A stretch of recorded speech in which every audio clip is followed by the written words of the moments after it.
Hello बच्चों, आज मैं आप लोगों को वर्णमाला के दूसरे वर्गीकरण के बारे में बताती हूँ। वायु संवेग के आधार पे इसके दो भेद हैं, अल्पप्राण, महाप्राण।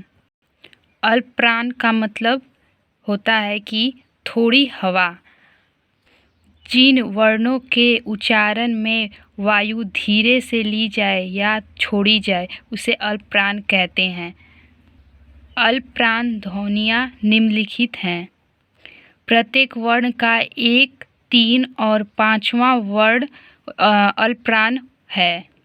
जैसे में देखिए क, ग, अंगा, च, ज, इया। अब देखिए कि क, जब हम क बोलते हैं तो हवा कम निकल रही है और जब ख बोलते हैं तो ज़्यादा निकल रही है, तो इसलिए ये अल्पप्राण नहीं है। ख बोल रहे हैं तो हवा कम निकल रही है, सॉरी, ख बोल रहे हैं तो हवा ज़्यादा निकल रही है, ग बोल रहे हैं तो हवा कम निकल रही है, घ बोल रहे हैं तो हवा ज़्यादा निकल रही है। इसलिए जो कम हवा निकल रही है उसे हम अल्पप्राण करते हैं। उसका स्थान हमेशा देखिए पहला, तीसरा और 5वां ही आते हैं। और प्रत्येक अस्थत्व व्यंजन अल्पप्राण है।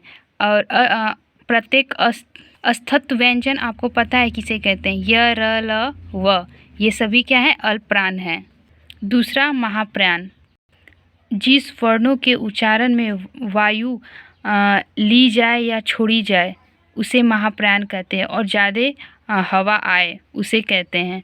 अब ये देखिए इसका स्थान हमेशा 2 और 4 है। जैसे ख, ग, छ, झ, ये सब क्या है, महाप्राण है। और एक इसमें नोट्स में लिखे हैं, ये ज़रूर देखिएगा। प्रत्येक ऊष्मा व्यंजन महाप्राण होते हैं, अर्थात जैसे स, स, ह, ये सारे क्या है, महाप्राण हैं। नोट में देखिए मैंने लिखा है प्रत्येक स्वर वर्ण ना तो अल्पप्राण होते हैं ना ही महाप्राण होते हैं।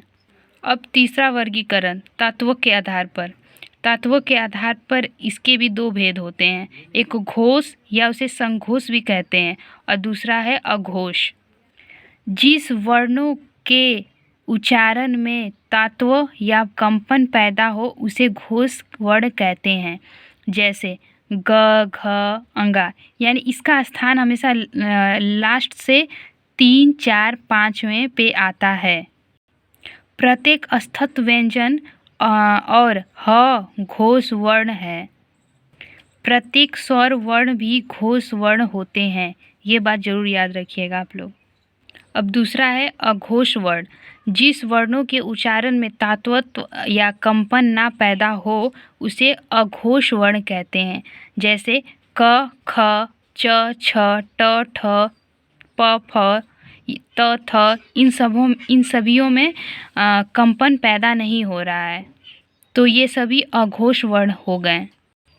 और ये देखिए प्रत्येक ऊष्मा व्यंजन अघोष होते हैं, लेकिन ह को छोड़ के, क्योंकि ह वाले तो घोष यानी संघोष वर्ण में चला गया है, इसीलिए इसमें ह को छोड़ के सभी अघोष होते हैं। अब ये देखिए वर्ण और उच्चारण के आधार पर, ये मैंने आप लोगों को पहले बता दिया था कि कंठ से क्या क्या बोले जाते हैं, तालु से क्या क्या बोले जाते हैं, मूर्धा से क्या बोले जाते हैं, दंत से क्या बोले जाते हैं, ओष्ठ किसे बोलते हैं, ये सब आपको मैंने बता दिया था। अब उससे कुछ एक्स्ट्रा है, देखिए कंठ से ना अ और ह को भी बोला जाता है, तालु को ई, य, स, ज्ञ, ज्ञानी, ये सभी बोले जाते हैं। जैसे ये देखिए इसे याद करने के लिए तालु वाला इस यज्ञ में, मतलब इस यज्ञ में, तो इसे इस तरह का से याद कर सकते हैं आप, ये एक ट्रिक है। और यहाँ पे एक ये महत्वपूर्ण क्वेश्चन है जो हमेशा आते रहते हैं कि जैसे काकल्य वर्ण या यंत्रमुखी वर्ण किसे कहते हैं, ये बस केवल एक ही होते हैं, ह को कहते हैं।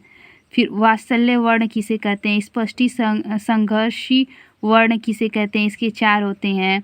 संघर्षी वर्ण किसे कहते हैं, 3 होते हैं। ये सभी आप लोग याद कर लीजिएगा। आपका ये वर्णमाला चैप्टर कंप्लीट हो चुका है।